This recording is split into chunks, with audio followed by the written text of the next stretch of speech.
নমো নমঃ সুপ্ৰভাতম শ্ৰীমদ্ ভগবত গীতামৃত আজি শ্ৰীমদ্ ভগবত গীতাৰ ধ্যানযোগ নামৰ ৬ষ্ঠ অধ্যায়ৰ ৪৫ সংখ্যক শ্লোকফাকি হৈছে এনেধৰণৰ প্ৰয়ত্নাতিয়তমানস্তু যোগী সংশুদ্ধ কিলবিষঃ অনেক জন্ম সংসিদ্ধস্ততো याति পৰাং গতিম। এই বিশিষ্ট শ্লোকফাকিৰ বক্তা হৈছে শ্ৰীমদ্ ভগৱত শ্ৰীকৃষ্ণ।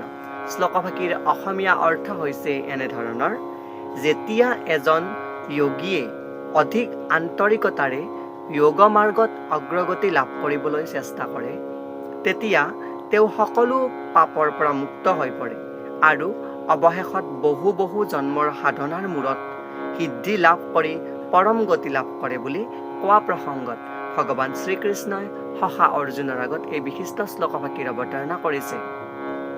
ভাষ্যকাৰে উল্লেখ কৰা অনুসৰি বিশেষভাৱে সদাচাৰী বা সম্ভ্ৰান্ত বা পবিত্ৰ পৰিয়ালত জন্ম লাভ কৰা মানুহ এজনে এই কথা উপলব্ধি কৰিব পাৰে যে যোগাভ্যাস কৰিবৰ বাবে তেওঁৰ এটা অনুকূল পৰিৱেশ পাইছে। গতিকে তেওঁ দৃঢ় সংকল্প লৈ এইবাৰ নিজৰ আধৰুৱা সাধনা সম্পূৰ্ণ কৰিবলৈ লয় আৰু এইদৰে তেওঁ জগতৰ যি কুলুষতা আছে সেই কুলুষতাৰ পৰা নিজকে সম্পূৰ্ণভাৱে মুক্ত কৰে।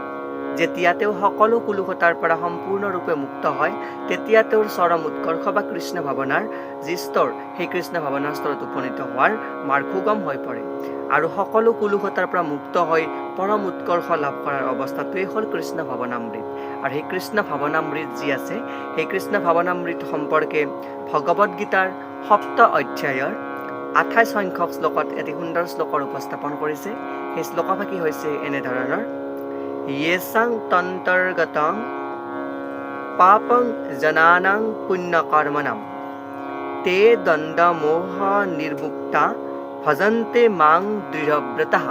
অৰ্থাৎ বহু জন্মৰ পুণ্য কৰ্মৰ ফলত যেতিয়া কোনো এজন ব্যক্তি সম্পূৰ্ণৰূপে কুলুষতা আৰু সকলো ভ্ৰমাত্মক দণ্ডভাৱৰ পৰা মুক্ত হয় তেতিয়া তেওঁ ভগৱানৰ সেৱা ভক্তিৰ কামত ব্ৰতী হৈ পৰে বুলি ইয়াতে উল্লেখ কৰিছে। এই শ্লোকফাকিৰ প্ৰসংগত উল্লেখ কৰা বিশেষভাৱে সদাচাৰী সম্ভ্ৰান্ত বা পবিত্ৰ পৰিয়ালত জন্মগ্ৰহণ কৰা মানে এইটো নুবুজায় যে কোনো ধনী মানুহৰ ঘৰত জন্ম লাভ কৰা, কোনো জ্ঞানী পণ্ডিতৰ ঘৰত গোস্বামীৰ ঘৰত জন্ম লাভ কৰাৰ কথা বুজাইছে যিয়ে ব্ৰহ্মত্ব উপলব্ধি কৰে। কৃষ্ণ ভাৱনা সম্পন্ন হোৱা এখন পৰিয়ালৰ কথাই ইয়াতে পবিত্ৰ বা সদাচাৰী পৰিয়াল বুলি ইয়াতে অভিধাৰণা কৰিছে।